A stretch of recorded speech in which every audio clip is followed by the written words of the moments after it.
Hello, everyone. This is Shauna coming to you once again this week with another book chat.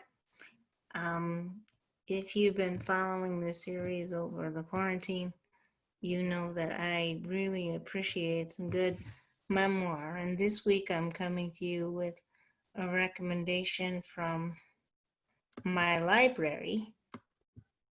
My library recommended this based on my preferences. The book is called Becoming Dr. Seuss, Theodor Geisel and the Making of an American Imagination by Brian J. Jones.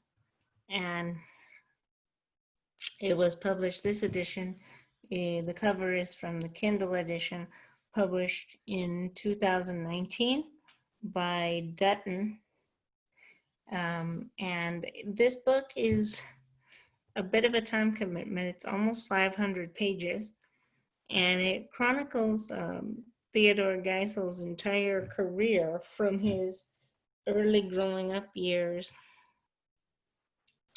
in the backdrop of the early 1900s and World War I, and his years at Dartmouth as a young man, and then his early marriage to his first wife Helen, and some of how he came to become the iconic children's book author that we all grew up on. I gobbled down Dr. Seuss books starting in the late 70s with The Cat in the Hat and the Beginning Reader books, even though I could read higher than that.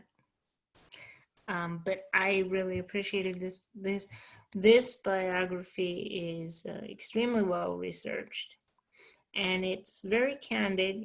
It doesn't gloss over Geisel's flaws, his problematic stances, especially in the the early 1900s and into the mid 1900s. Some of the slurs for different ethnic groups that we consider problematic today were commonplace then.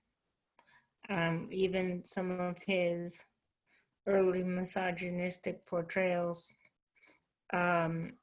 toward women are mentioned and are placed in context.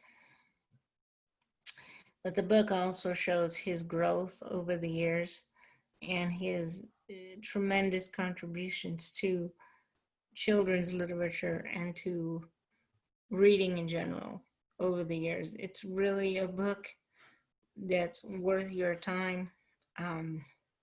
My favorite parts of it were the background on a lot of the books that he produced, especially the books that he produced starting in the late 50s up until about the mid 70s, although he continued to be prolific into the late 70s and mid 80s. He died in 1991. His last book published was Oh, the Places You'll Go. And so even if you look at his career and some of his leanings in a problematic way, and they are, you can't deny his contribution to the literature of generations of people, young people and adults alike, and the ways that his rhyming verse changed the landscape for millions of children around the world. If you're a fan of Geisel, I would definitely say, in spite of the time commitment that this book is, I would definitely say read it. You'll find a lot in here to enjoy. You may find that your admiration, your unbridled admiration for him, um, ticks down a bit from this portrayal, especially given the current culture of cancellation. There are problematic elements in here.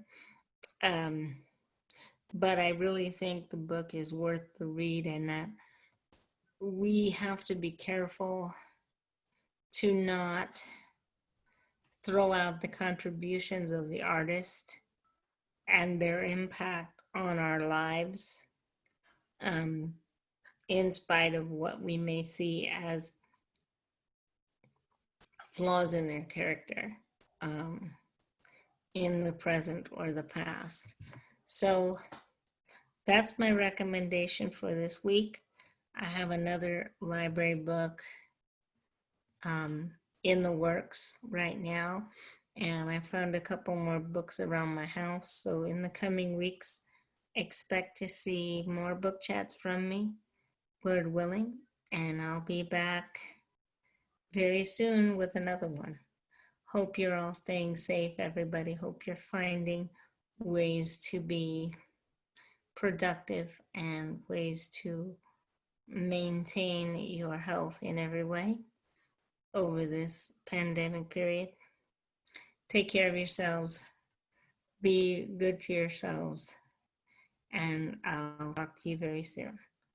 Bye for now.